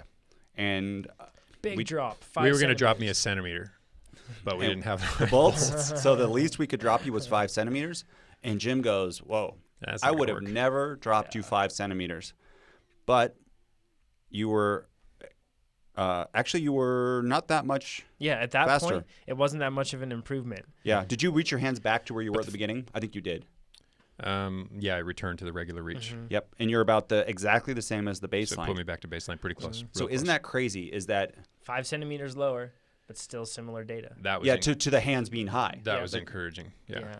So did you feel when you dropped that, because the tricky part is when you drop like that, like we just talked about, it can be Yeah, harder to everything put gets out tougher. power. Was it harder to put No, out it didn't power? change at all, and that's what was extremely encouraging Huh. about it. Yeah, because I've been doing a lot of work in the basement in the TT position, given it's that elevated position, but at least I'm working hard down in that lower than usual position. I think I know another reason why, and you can see on YouTube Coach Chad's 5 stretches. It's on there. So. Yeah. But I mean, really, I would say it's so another thing too, he doesn't tell you the data while you're doing it, which frustrates me to no end. But you guys loved it. Yeah. So we'll I just didn't leave it at love that. it. I just understood that was his process, and Yeah. I'm, Yeah, not, okay. I'm not going to be the one who Yeah. changes it. I personally would have, because you did a 5 centimeter drop, and you were no faster than baseline, and I would not be happy with that, Yeah. right? I would, but the next thing we did is he changed your bends to be S bends. So different extensions. Yeah, the- very the subtle joists. bends. So they're almost straight bars. They just rise a little bit and then continue straight. Yeah. Cool looking little jobbers. Makes it look really. Yeah, that's what I had on originally. Yeah. And that dropped you 3 watts. Yeah, And then after that, we tried the S-Works TT helmet. not a proper helmet for me. No. Yep, and that actually went up about 3 watts. Yeah, and I can't even blame the helmet for that. In terms of aerodynamics, I can blame it for fit and where it put my eye line. It made it really hard for me to look up, so I was fighting myself the entire 10 laps. Is that because the tail of it was hitting your back, or I just the strange eye line of the helmet? The visor, the helmet must have come down lower or something. The Bambino allows me just a little more vision. That one kind of chopped it. That's one thing like that. So an interesting point is when I looked at the helmet, I was like, ooh, it looks like it matches the profile of Chad's back well. And it might have, if they could just like cut into the helmet. And I even tried severely tilting the helmet back on my head so it looked more yarmulke style. I mean, it was pretty silly looking, but in aero position, it actually flowed nicely. And I could say, like, with helmets, we learned that helmets are pretty darn individual, and it's not a safe bet. Like, we've always looked at helmets like the Casque Bambino, or even see, like, a lot of time trialists using Aero Road helmets, and they use them, and kind of the general consensus is, well, it's a safe choice because you move your head a lot or you look down, and while having a long stinger is probably going to be really bad if you do that. It's interesting that that's not actually the case across the board. In some cases, a certain helmet's going to be slower for another. But one characteristic that I would say is really important in a helmet is vision, field of view. Huge. And having from your eyes up as much as you can be really helpful. Yeah. And Jim did say, so with regard to the Casque Bambino specifically, it's not the worst helmet, it's not the best helmet, it is the most fickle helmet. So for those it works for, it works well. For those it doesn't work for, get a new helmet. It'll work great for you too. And most regard it as kind of an unoffensive choice in the sense that, meaning it seems safe. It seems like it wouldn't be a fickle one, but it actually is. So aerodynamics is tricky. Assumptions are often wrong. Yeah. And then he said too, in general, the what was the Giro one? The Giro Arrowhead is the fastest one. Well, he said Giro Arrowhead with no vents. Non-vented. He said that's the fastest one. Hands down. But then there's another level of kind of like modern TT helmets that are all pretty close. The S-Works TT, the Giro what is it, Air Attack? What is it called? Not the Air Attack. What's That's it called? like the little bowling Yeah, ball say it again guy. though. Giro what? Arrowhead. Giro Arrowhead with vents. Mm-hmm. The P90 LG. Yep. Louis Garneau one, and then the new Oakley Yes. one. And he assumed that my helmet's fast, the one coming up, and I hope that's the case. Yeah, because you have a new Aero helmet Pock coming up. cerebral, yeah. So he said that he had heard that one is fast as well. And it's kind of funny that when you look at it though, a lot of the helmets are starting to look very similar, in terms of profile. It's physics, right? Yeah, that's it, right? And then, Chad, we left the S bends on your bike, right? Yep, and I'm going to leave them on my bike. And then we tried stack. Did you take them with you? Stacked hands. No, I haven't. Okay. That's my original Okay. fit. So, yeah, I'll tell you where we're going with this. So stacked hands, you were 0.2414. Hey. So basically, you So she gained 10 watts. That was the fastest. So the S bends with the drop with the stacked hands was about 5 watts higher than reaching out further on the stanchions high up. See, this is for me, Chad, I would say, like you said you're going to go with this, but with a 5 watt difference and a 5 centimeter drop, I would be paying really close in my threshold intervals to make sure that I could put out the same power. Because you put out the same power, you're going to be faster. But if you're having a 15 watt drop. No, I will. Yeah. And what I've also got going is I ordered every bolt configuration in 5 millimeter increments that I can get. So I can really fine tune this. So I'm going to split the difference, and then I'm just going to tweak from there. Because as long as the power's there, if I can get just a little smaller, obviously that's the direction I'm going to go. But what's interesting about this is basically over the course of all of this, all I did was take myself from where I was. I basically returned to where I was last year. The position I couldn't hold because I didn't train in that position, I'm right back there. But now I can train in that position. I can make power. So it reinforces the importance of when you have that position nailed down, you have to make sure that you're spending time there. Yeah, and there's no rushing that process. There just isn't. And 0.2414, that's not a bad CDA. Not for a it's guy pretty my good. size. Yeah, it's 6'2" just not. and broad shoulders. Yep. It's just not Jonathan world class level. Yeah. Well, So I Jonathan just gotta hates put it out when I more say power. that, so I'm just going to say it more. I just don't want any implications to get confused and people think that I'm world class in any other way than being slippery in air. So that's Air. it. So, yeah. Okay, so the next thing, so that means right now with these positions, Jonathan is 32.5 watts faster than Chad, right? Yep. So that makes it very, very interesting.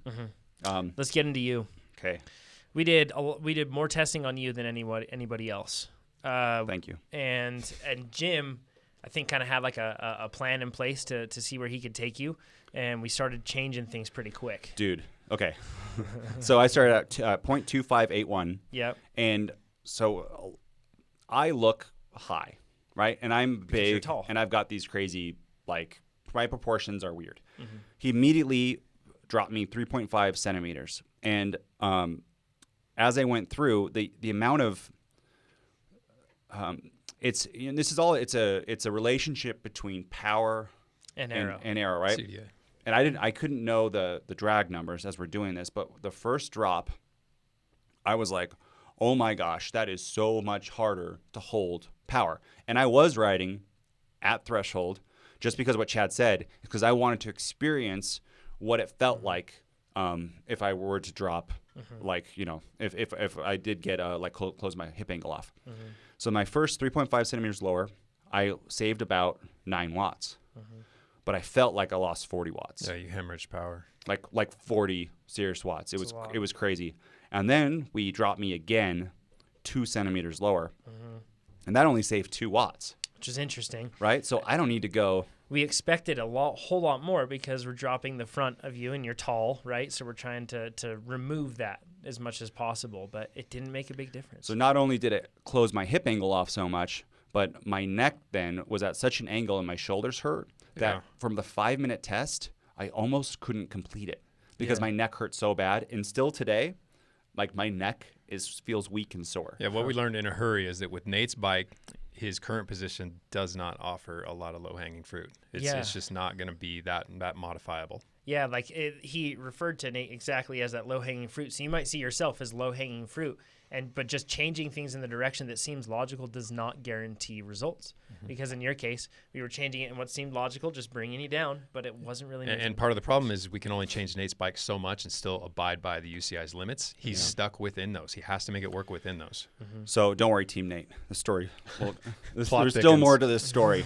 The other thing is, so this is really weird. With when we fit with Dan, and I was in that really high and forward position with the high, like I didn't have too much drop, kind of high handlebars, could put out like as much power as my road bike, and I've never experienced that. And that's where I was kind of like feeling like I'm pedaling down and backwards. Yeah. But also, it's extremely high saddle position, Very 910 millimeters. Really high. That's Like chin up leg comes in almost full extension. Yep. Yeah. And then when Jim dropped me, Jim said the whole time, your saddle's too high. It's just crazy. You need to start over. Your fit's too, you need to redo it. Scrap the fit. Exactly. And this is more for, not that, this is for aerodynamics rather than power for what. Yeah, two different Dan. guys chasing two different things, right? Exactly, yep. Yep. Dan Enfield trying to get us into a powerful position, Jim trying to get us into an aero one. Yep. And I think for triathlon, I would be editing Dan's fit. I would still be just as high. I would actually go forward past the UCI limit for my saddle, and then I would reach out farther. And I think I would be testing. I would probably go down just a little bit. I would probably be super fast and super comfortable for like an Ironman. Yep. And I would, like, we're going to do that later, right? Yeah. But- Hashtag thanks UCI. Yeah. But let's go back to the what I had to change. Yeah. I point my toes A lot. a lot. I measured my toe pointing, and just like today, it's at least for my ankle, like from the bottom of my foot, when I point it, 10 centimeters. That's so much. That's a lot, man. That's So what that a lot of does, power We being could lost do a there. whole podcast on that. no, I have more power. That's just the way I've been pedaling. Yeah. So I have a lot of power with toes pointing. But when he Currently dropped me, available. when he dropped me down, it actually felt like my saddle was too high then, which was, and it really closed off the hip angle. Yeah. And so what we did next is we lowered the saddle 2 centimeters and moved it back 2 centimeters. That saved me only 2 watts. Yeah. So I was totally dropped, and I removed my saddle down. And you saved 2 watts from the original spot, but you had lost Not from the original, from the previous one. 5.5 centimeter drop. So how much had you lost from the original then? Really not that much still. Yeah, like 14 watts. But then you were losing watts in terms of your ability to put out power. And I just couldn't hold it for 40K. Yep, exactly. Like 5 minutes was hard. And then we tried, we raised the Aero bars back up. Yep. And we removed, I had some like different socks on. You They bought were- into like a marketing thing of all marketing things. There's a company that makes Aero socks, and then they make Aero shoe covers, and they said that if you use both, it's fast. It's like saying if you use Aero underwear, it's There are faster. a lot of magic pills at work No, here. you could see both of them in the wind. But anyways, what they were doing though was they were wrinkling. So Yeah. as I would go around, they would Yeah. slide down my leg a different amount because Yeah. I have super Aero legs and my calves aren't big enough to hold them up. And because of that, I was like, this could be throwing off consistency. So I wanted to take them off and just do that. Yeah. And still, that actually, it was another like 3 watts. Yeah. Yeah, or 5 watts or something. It actually, it was 5 watts slower. Sorry. Yeah. So I want to jump into the next one. It's just an interesting point. So with you, we then narrowed your arms. That didn't actually make you any faster, which is interesting. It was the exact same. Yep, narrowing arms you'd think would make somebody faster. Forearms angled up. Then we started to see some change in terms of, once again, angling up the arms. That seemed to help and drop your drag a bit. But then you tried a different helmet, and the helmet, which you tried the Louis Garneau. Something interesting that he said. Let's say that too, though. Arms angled up was 7 watts for me. Yeah. So that's yeah, it's a good amount. Yeah. When you tried that helmet, something interesting that he said, and this is a takeaway for everybody. Yeah, see, he said the LGP09 helmet, that's the one you tried. It kind of looks like a golf ball in the front, right? He said that helmet is actually faster without a visor. But in the case of the Bambino, he said definitely use the visor. In case of something like the new Oakley. Yep. And I think this is a trend where we're seeing helmets go, Aero helmets, time trial helmets go, is that they're actually modeling the helmet around the visor. Yep, visor first, helmet thereafter. So in this case, though, he said it's actually faster. That helmet's faster without using a lens. So if you have that helmet, you might want to give that a shot. But also, I guess, just across the board, don't assume that your helmet, unless you have data that proves otherwise, don't assume that your helmet is faster with a lens. Kind of interesting. So on with the different helmet change, the LG P09 was 6 watts slower than my Specialized S-Works TT1. So it's fair to say you didn't change that. Exactly. Which is, I was so happy because I didn't want to buy a new helmet. Yep. Right. So I'm just going to use that same helmet. And then at the end, I did the turtling, where I put my head way down, shrug. Yep. You can't hold that for the whole race. Right. But it'd be really tough to do. Yeah, but for part of it, I could. Okay. Yeah. And I actually dropped a Coach point. Chad. No, it's a position I've worked on. Yeah, you're a beast. Yeah. I dropped down to Stop point flirting. 2392. So with that, I was actually a little bit lower than Chad. Yeah. But again, not a sustainable position. exactly. So in fact, even your drag with that, it dropped down substantially, and I was watching it live, but then it just started coming back up because it was too hard to hold. how low did it get? I think that the lowest you got with that was like low 2.3s, I think. Oh. See, that right there would dropped motivate me into to that? just start to look. I mean, not in the 2 months we have coming up on the time trial challenge, but No, dude, I will do it. I think you Okay. hit. That's why I want to know the I think data it- as I race. I think it dipped down to low 2.3, but then it was like it went like this, and we said turtle. You like boom, dipped down, and then after that, it just started creeping. as know soon what, as you though? started fighting that position, you started creeping. But that position was definitely more slippery. Part of it though was on the velodrome, like we've talked about before, but TT riders might sight where they kind of put their head way down, Yep. and then you're down there for 10 seconds, and then you kind of peek up, and then you look back It's just a down. peek up. It's not like Yeah. you're not Exactly. not submarining. But on the velodrome, I can't do that Yeah, because the it's tough. turns come so quick, and I have to see them. I can't like have my head down. Yeah, if you don't do that, then you're going to be in the barriers somehow. So that's exciting to kind of where do the that. disorientation comes. It certainly does. So in the end, I ended up with the exact same drag numbers as Chad. Yeah. With non-turtling, like within a watt. Yep. So basically, we're both behind Jonathan by, what did I say, 37, 39 watts? I think it's 33. I have to be within 33 watts of you guys.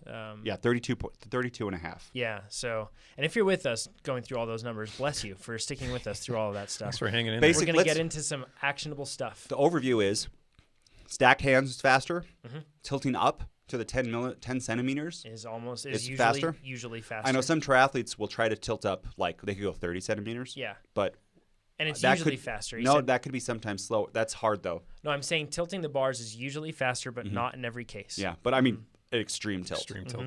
Yep. Yeah, exactly. And then turtling saves. Yes. And he said, 10 watts on average is turtling, which Yeah. is also interesting. Yeah. And then the arm width was pretty like Less effective than I thought. exactly. Yep. Yeah, I should have tested wider arms. I did not. Yeah. So something, and I want to, so all of this stuff, a lot of you guys are saying, well, duh, I assumed those were the same exact things that would be faster or slower. But the interesting thing now is that with this data, we can actually do race analysis and plan our race that's going to be way better. CDA is a good number to have handy. It really is. So with us now, we have the luxury, and once again, if you're looking for a time trial that's extremely consistent, this is definitely one to put on your list. But it's Loyalton is the course name. It's in Loyalton, California. And with us now, though, with our CDA, we can use like a tool like Best Bike Split, for example, and plug in our specific CDA, which is awesome to be able to do that. And then we know our power, we know our weight, all that stuff, and then we can actually plug that in and get extremely precise, I should say, predictions as far as where we should be, or lay out a good race plan that can tell us how we should pace based off of our capabilities. Okay. So Let's get into it. You want to do baselines or just like what the new numbers are? Let's do what the new numbers are. Okay. Yeah, just operate on that. New numbers for Jonathan. So Jonathan, you say 286 watts for the 40K. I think 285 is what I said, but I think Best Bike Split upped it to 286 just because of math. Yeah. So, And I am saying you're sandbagging. So I did at 300 also. okay. But at 286, Yeah. that puts you at with a .208 CDA, Yep. 5139 40K TT. Which would be insanely fast. That's really, really fast. I have like a load of things that I want to share, but I'm gonna wait on this. So. Okay. And then if you did 300 watts, you would do 50-43, Yeah. which is pretty fast. But we'll keep you at 51-39 for now. Yeah. Chad, we talked about, there's two things, where you're at now and where you think you're going to be. Mm-hmm. You think you're going to be 340 for the 40K TT. That's safe. That puts you at 51-23. So Jonathan, 51-39. Chad, 51-23. Oh, Team Chad so close. and the lead. And then for me, it gets tricky because with the current position I left, I don't think I can hold 345. Right. Right? So are you going back to your old position? Well, that's the next okay. 20 minutes. Sorry, I'll let you take. Unfold the story for us, please. If I could do 345, I would be at 5103. So I'd win. Check it out. But I don't think I can hold that. And neither do we. So thanks. Just helping you out with that confidence there, guy. That's all. If I did 330, Yeah. 331, I would be 5148. So Chad would be 5123, I'd be 5148, and Jonathan would be 5139. So it's about 10 seconds each with Chad in the lead, Jonathan second, and me third. It makes for some good drama. But in 10 seconds on a 40K TT, that's if you pump your tires up wrong, Oh, yeah. you lose. Yeah. If you break position too frequently or at all, Oh, which yeah. Like twice? I just don't do. So If you sit up twice, you lose. Yeah. Right? In fact, there's no sitting up. I know, but talked if you to- did. You sit up, that's we you talked throwing to in Jim. the towel. Yeah. We talked to Jim on this, and we said roughly, and of course this totally changes per person and how you take a drink. But we said, what would it be if you took a drink and then went back down? And he said it was about 3 seconds every time you do that. So If you grab them from the down tube and coming out of Aero a bit. to drink, yeah, exactly. So that's like take a drink and you've lost 3 seconds, So that's it. So many things could make this happen, and that's kind of where you can have the data, which is really good to plan against, right? But then there's so many other things that I think you need to implement. Just the wind out there, Oh. the crosswinds that actually I think favor my helmet more than a lot of other factors. So it's not a simplistic outlook, but it doesn't include everything. And if I can do 345, I would beat Chad by about 20 seconds. Yeah, But So still close. it's right? and with far within the margin of error for all the things we're going to do. And a big argument against myself in this case is I've never, and I'm going to do TTs before this, right? But I've never done a 40K TT. I'm planning on doing a couple 40K efforts beforehand. All day long. I'm not going to do so well with my world-class CDA and world-class and elite level fitness. But the thing that I'm saying with this is just there's so many intangible small things that go into executing on race day. Especially in a foreign experience for me, even though, once again, I'm going to be doing time trials beforehand, but relatively speaking, especially compared to Chad, and you've spent a whole lot more time, in aero position, whether it's a TT or a triathlon, than I have. So I think that I'd really have to hit all of my marks and really make sure that I pace perfectly well, really make sure that I'm in the position that I can hold the whole time, that I maintain focus, that everything goes exactly for all right. of us. Those are lofty times. Yeah, and whereas you have experience implementing that in that arena, I don't. So that's going to be something. It's not that I can't do it. I can, but it's going to be the odds are more against me just because I have less experience doing that. So it's you can get all of these numbers, and it's super cool because now I know roughly like what wattage I need to train for to go for that. It's not that's really not going to change my training because I'm following a specific plan, but it'll be really cool to see myself getting closer to that number and then hopefully eclipsing that number, because then I'll say I'm where I need to be rather than just hoping, because with mountain bike racing, a lot of the time I just hope I'm strong enough. But in this case, I can kind of see, okay, this is the benchmark I need to cross, and when my training takes me past that, that'll be really cool. So okay, Team Nate, let's talk. Okay. Because these numbers are way too close for comfort. And so what I've done, I spent probably 2 hours yesterday doing this, is I've thought about this a lot, and probably I stayed up for 3 hours after the thing, thinking of all the things I could do. Yeah. And what Jim said too is if you lower your saddle, generally that makes you more aero. And then if you can lower your saddle and lower your front, thus keeping the ratio the same, that will definitely make you more faster. Yep. So what I am doing, and I measured my ankle, and I'm going to learn how to pedal with my heel down in the next 2 months. 2 months. And Speed Play, I was kind enough actually to send us Aero pedals. So now that Aero pedal will actually make a difference, perhaps. For Exactly. you, whereas before, it really wouldn't It make was a difference. hidden. It was a non-factor. And but now too, it has less frontal area because my foot, like it's your foot straight up, That's Yep. another which is the thing. wide point, versus the foot flat. That's going to lower it too. Yep. So I have lowered my saddle 6 centimeters already. Holy. Yep. And I think I can lower it all the way to 10 He because goes big. doesn't because he? of the amount of heel.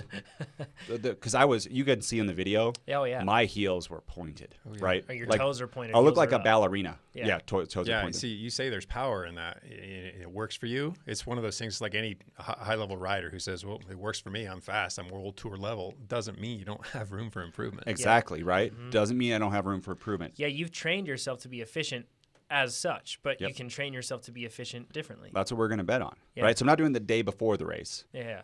I've got Wise man. Don't think that would work out. I've got time to adapt.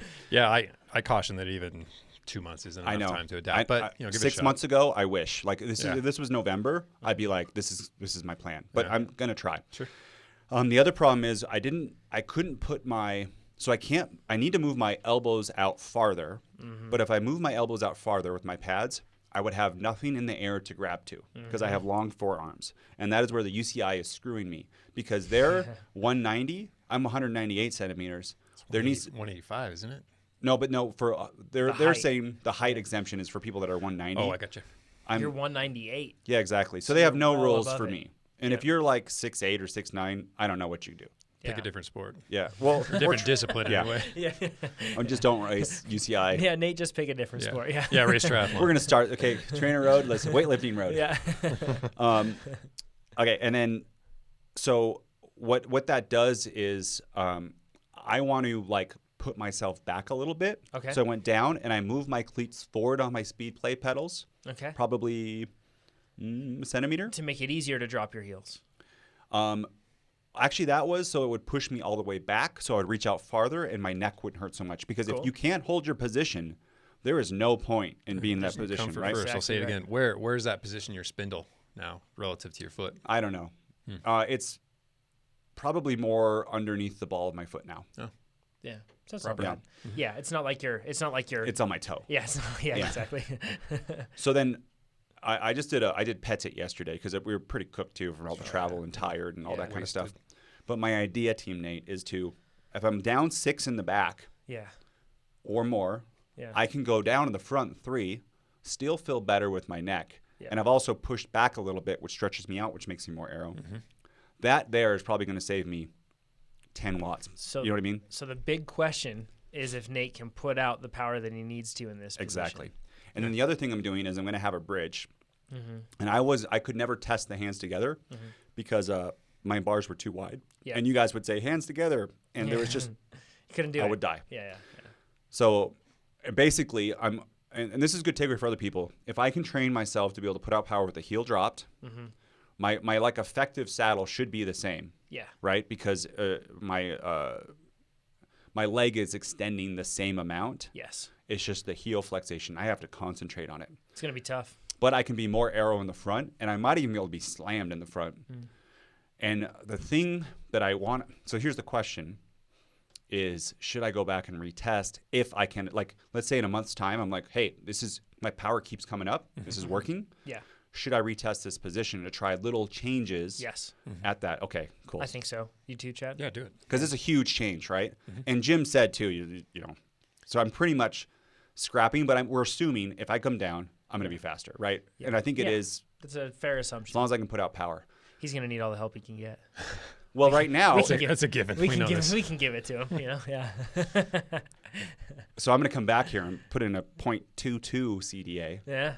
Cool. There we at go. 395 watts. Yeah. Just kidding. And then it still comes down to execution on race day. Well, So yeah, of course. I mean, and that's a given, right? So and we went to pizza afterwards and had about a 30-minute. Yes, I know there's the race day stuff. Yep. And I'm just saying if we all have perfect days, Yeah. what it's like. But then we're so close that if anyone has a not perfect day or It's you gonna make lube a your big chain difference. wrong or something, Yeah. Yeah. Yeah. For the record, I mean, I'm a coach and I try to get analytical to some extent, but this is all way more work than I want to put into this. Yeah. not me. I That's a love lot. this stuff. Yeah, of course. So things are going to work on. We'll round it out with this. So, Chad, you mentioned the fact that you're going to kind of cut the difference, split the difference. I'm going to bring it back up a little bit. Honestly, as good as it felt yesterday, I don't know. I might try a couple workouts just in that position and see how they go. Cool. And if they deteriorate or I just can't hold position long enough, whatever. If something suffers, I'll come up a little bit and split that difference. Cool. I'm going to have a different helmet, and then I'm also going to have longer reach with my arms with getting a longer bar. And then obviously lots of training, and Chad's going to do lots of training. I'm actually getting that bridge as well, so that I can do the 2-finger hook and make my reach just a little longer. But then Nate, what are you? I guess you've already outlined what you're going to do. Changing everything. Yeah, exactly. And we'll hope it works out. The other thing someone asked is they said and they said praying mantis. Someone asked me this on Strava. If your arms are really, really high, they've heard that it's bad at higher yaw angles, meaning like a side wind. But with best bike split, even with the weather, like average in that time, that day of the year. Yeah. And we're not up that high. No. The 10 centimeters isn't that high. Certainly not praying mantis. But when you're going super fast, you experience, even with the crosswind, lower yaw angles. Yep. And we're going to spend 75% of our time from 0 to 5%. And the rest is from 5 to 10. So it's really low yaw angles because we're going so fast. And of course we are. Of course we are. And 2, when we tested, we're at the 0 to 5 yaw angle because there's no side winds. Yep. So what we've tested is kind of what we're going to experience. Yep. And we're not going to have these like 25-degree yaw angles unless it's a crazy day. Absolutely. Which it can be. It could be. And that would just more drama. Yeah. So it's going to be interesting. I feel like we have a good basis now for comparison to see where we're at and moving forward. And hopefully this heats up. Let us know. There's one more thing I want to cover. Oh, okay. I only had one crash. And it came right on the heels of my comment. Yeah. It was amazing. We'd given him the "you're done" hand signal, and it takes him 2 laps to coast to a stop. Yeah. He was 1/2 lap done from someone grabbing him and slowing him down the rest of the way. And I said to somebody, it wouldn't be an endeavor without a Nate crash. Thinking we're out of the woods. That's not going to happen. Not 5 seconds after I made that statement. We heard a bang, and then we see Nate just kind of slowly greasing his way down the velodrome. It was a very slow crash. You're fine. Yeah. I was trying to, and I did this every lap. I kind of like scrub speed because of my brakes, and I kind of like scallop your way up. Yeah, kind of up and down the side. 45-degree banking. Yeah, that was so fun. It was all done, and I was going up. I went up too high, and didn't dive down fast enough. I kind of went sideways. Yeah. And if you go slow, it's so steep that my wheel slid sideways, just out. It's another testament to Nate's handling skills. Shots fired. No, we were all tired. We were doing dumb stuff. I was just doing them off the bike. I rode that velodrome like pro. You did. Until the crash. Well. You rode very well. You did. I'm glad it happened at the end of the day, not at the beginning of the day. Me too. Moving forward for the next 2 weeks, so you know what we're going to do for the time trial and everything else. But moving forward for the next 2 weeks, you're going to have less Nate. Nate will be in Hawaii, and we'll be soaking up the sun, but also that's why he laid it on so thick today. Yep. So for the next 2 weeks, we're going to have unique podcasts that you guys can listen to. So on Tuesday, on each Tuesday of the next 2 weeks, we're going to have a special episode released from the team camps that we had with Team Cliff Bar and then also Mark Pro. So you'll be able to hear 2 different takes on how they use team camps to train or anything else like that. It's really cool. And we get deep into tactics with both of them. So tune into those. And then on Thursdays, we're actually going to do live Q&As the first Thursday that we'll have. It's going to be Chad, myself, and it's going to be Pete Morris, now a TrainerRoad employee, but from Cliff Bar Racing. You've heard him on the podcast multiple times. And then on the following Thursday, we're going to do a Q&A with Dave Christensen, our filmmaker, pro cyclist, just got back from a tour in the Dominican Republic, a stage race down there, UCI stage race. Continental level, yeah. Yeah, pro continental level, really fast rider. So you're going to be able to hear from Team Cliff Bar, and then we're going to have a live Q&A with them, and then you're going to be able to hear from Team Mark Pro and have a live Q&A with them. So it's going to be pretty cool. So anyways, keep your podcast feeds open and ready for receiving that sort of stuff, and also tune in on the live streams on the coming next 2 Thursdays. And Chad, or I should say Nate, have a good vacation. I will. You'll come back faster, I'm sure. My wife and I are bringing. My wife is crazy, right? She's bringing a bike and a trainer to Hawaii because she doesn't like riding on the roads. Yeah, so she's doing that, and then she's training for Boston, so she's going to do long runs. But she's one smart thing, too. She's saying that if I'm in Hawaii, and she usually like spreads out workouts, if I don't have the bike, She knows she'll just run, but she's afraid she'll up her mileage so much that she'll get injured before Boston. Yeah. That's a great. So she wants to idea. keep things consistent. That's sensible. And we have, That's you know, smart. the Omni travel trainer. Yep. And we have a little small fan. So just put that right in the bike bag. That's the Feedback Sports Omnium. If Yep. anybody's wondering. Yeah. It's awesome. Awesome So stuff. Cool. Cool. Well, smart and though, right? No, that's a great Yeah, idea. Yeah, absolutely. If I were coaching her, I'd tell her to do exactly that. if you're with us on the live stream, stick with us. We'll answer some questions after this. If you are just joining us on the podcast, thanks for joining us. You can submit your questions at TrainerRoad.com/podcast, and we'll talk to you all next week. Thanks, everybody. Thanks, everybody. Bye-bye. Okay, let's look at these live stream questions. How much time do we have? Not much. We only have about 13 minutes today. So Somebody asked, can you give a update on the Ramp X, when the ramp test will be like all the way done? And it's hard to give timelines because with software, things always happen.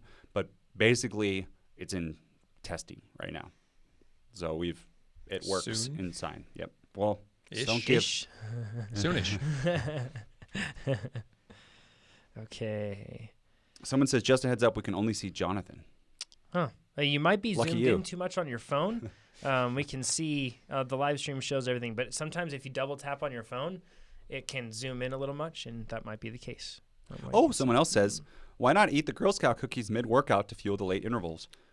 Yeah, That's a great idea. That's what I was saying. For each Awesome set idea. of intervals, Yeah. you have one set out. And That can be there's helpful. it's not probably optimal because of the amount of fat, but if there was a low-fat, like high-sugar one, You can get away with some fat. but it's, I mean, Depends how hard you're working. but if it keeps you from eating 5,000 calories of cookies, that'd be probably pretty good. Noah asks, how would you use cycling as a track athlete running 800 to 5,000 meter races? I certainly wouldn't think that you would want to be, depending on your competitive nature or what you're preparing for, I wouldn't think that you would want to add on a lot of stress. We've covered before, there's not as much overlap as one would think between the two activities in terms of if you're a fast cyclist, doesn't mean you're going to be a fast runner necessarily. We're talking running on the track, 400, running on the 800 track. to 5,000. Yeah, it's cycling and running don't have, like, it's not like a cycling. Just might not think of the have running a as whole lot. building the engine, which, the closer you get to your event, the less concerned you are with building that engine so much as working at a high percentage of what that engine can do. Yeah, and in this case, it's a runner using cycling, I guess, as cross-training, I would assume. So, yeah, I just recovery. It could be active recovery. And it's a good way to supplement your training if you can't handle any more miles, just like we were talking about with Nate's wife just now. If and I know she has a history of injury, so she's approaching this very smartly. So if you haven't explored those depths yet or those lengths, and you think you might be able to get away with more mileage, we've talked about many times before, focus on what you need to be good at. But if for whatever reason there's some limitation that prevents you from running more, cycling is an excellent way to supplement your training. Absolutely. Stuart Travis says, your UCI measurements are incorrect. Extension tips no more than 80 centimeters in front of BB regardless. And Stuart, look that up because I think it got changed 2 years ago. Yeah, the 190 centimeter to 85. Well, so, Stuart, this is the confusion that exists. It's published actually by the UCI in different ways, in different spots.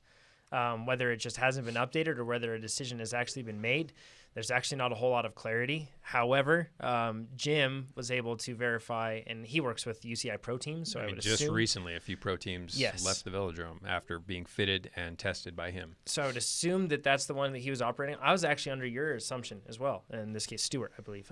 But it's actually what we laid through there. So 75 is the furthest you can be forward, or you can get an ME that can bring you to 80, or if you're super tall like Nate, you can go up to 85 with that ME. But it's kind of tricky. So Somebody else, Gregory, says kind of what we said. If you're 190 centimeters or taller, it can be 85 centimeters. Yeah. Yep, absolutely. Let's see. What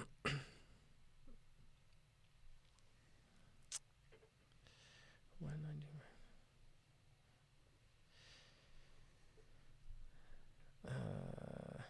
So another great podcast from Deza says, what are the first key signs of, and he uses in quotes, non-functional overreaching, and what should we immediately do to combat it in order to reduce wasted sessions and maintain health? Chad, can you, and then I'll just chime in after, but. A lot of it's psychological. Those are the easy gets. You can look at increased heart rate, depressed heart rate. That gets a little confusing. But lack of training motivation, irritability, a decrease in hunger, uncontrollable weight loss, and it doesn't happen rapidly ever, but regardless of what you eat, you can't seem to retain body weight. It's pretty severe though. Non-functional overreaching is something that but it's not. I mean, it is. It can become severe. Non-functional overreaching has to be perpetuated. You have to do it for a long time. It's not like you go quickly from functional overreaching to non-functional overreaching to overtraining syndrome. You have to really work at it. And the fact of the matter is, I think we've said this before, or I've said this before, you have to be a very high level, very highly driven, motivated athlete to push yourself to a point of overtraining syndrome. We can get to all shades of gray along that spectrum, along that continuum, but you really have to get after it. So if you fear you're coming up on that, it's just time to dial your training back to the point where you can rekindle that motivation, and the workouts start rather than tanking, start to come up again. You've talked about my workload before. I don't think I'm ever close to overtraining syndrome, but do you think I've reached non-functional overreaching ever? Absolutely. Yeah. I think every time you push up to that 700, 800 TSS ceiling, you start to experience the non-functional side of things. Yep. You can actually see we have a blog post where it actually talks about the science of supercompensation, but we actually talk about non-functional overreaching and other things like that. Actually, guest producer Nick was the one that wrote that, and he's in the room right now. So good job, Nick. I've got 2 in a row. First one, David Yang says, arm width probably only makes a big difference if your biceps are outside your torso, looking from the front. Again, it all depends. That's probably right. Again, we don't know, but if your arms are kind of your elbows are so wide that it's outside of your torso and then moving in, I could see a huge benefit. Absolutely. But if they're already in line and then they come in a little more, yep. You know what I mean? Yeah. The next one is from Stacy. Good question. It says, let's say I completed my FTP test at 240, but I changed the suggested FTP to 260 in an attempt to get fitter faster. Is this acceptable? No, absolutely not. So that takes everything that we're after and the level of specificity, the energy systems we're trying to target, how we're trying to target them, and it shifts everything into a different realm. So in some cases, it may carry. If you're taking an 85%, no, not even then, man. 85% into a 95% changes the nature of that workout quite a lot. 95 to 105, huge.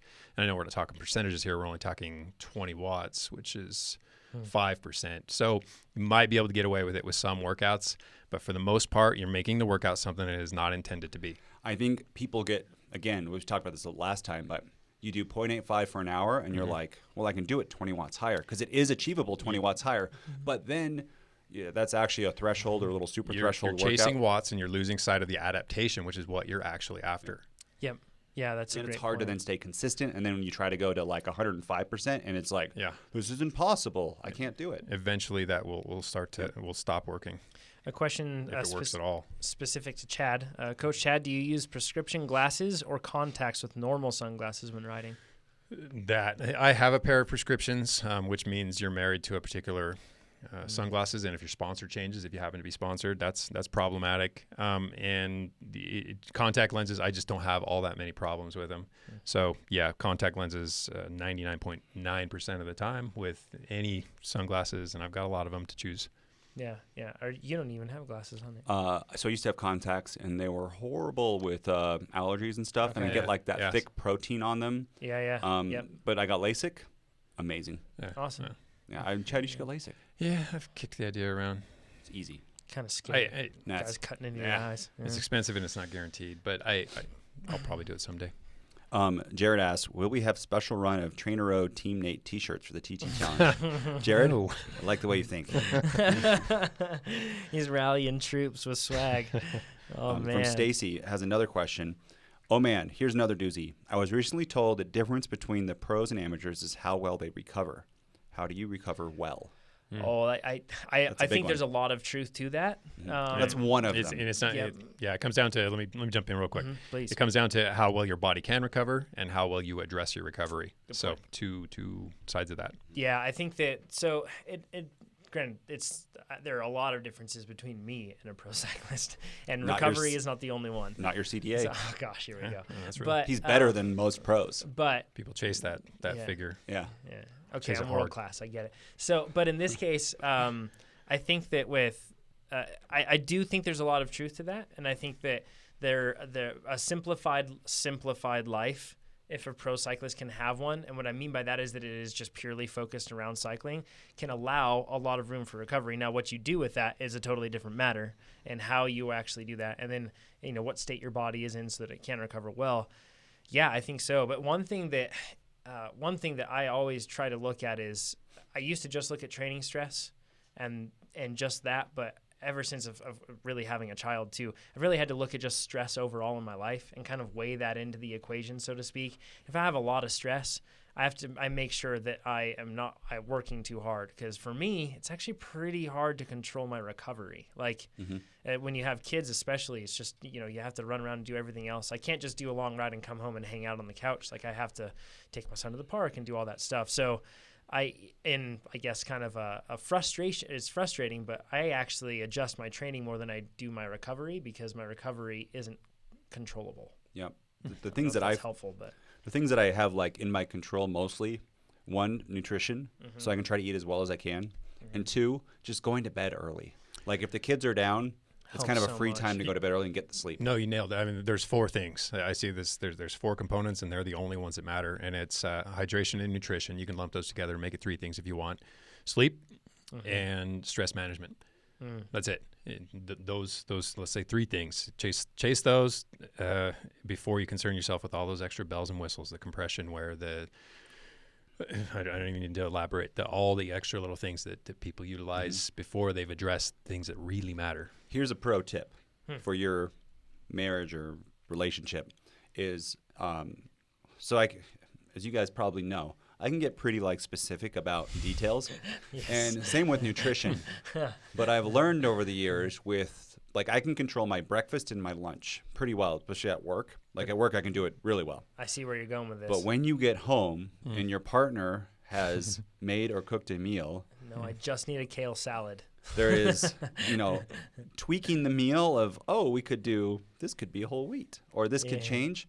That does no one any good. So for that stress management thing, just eat the food and get your other 2 meals right. Like, you can say, hey, in general, I'd like to eat more fruits and vegetables. My wife has made it. Like, she's pretty much changed the way we eat to be how I want to eat.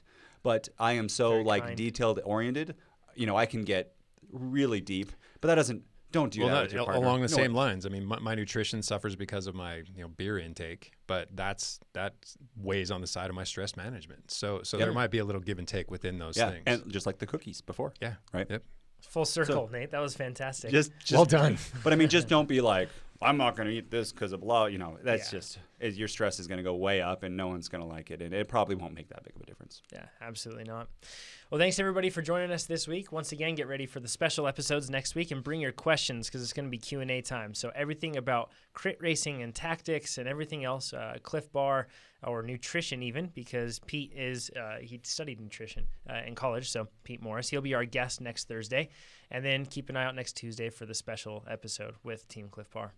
Thanks everybody. Chat soon. Thanks again. Bye-bye.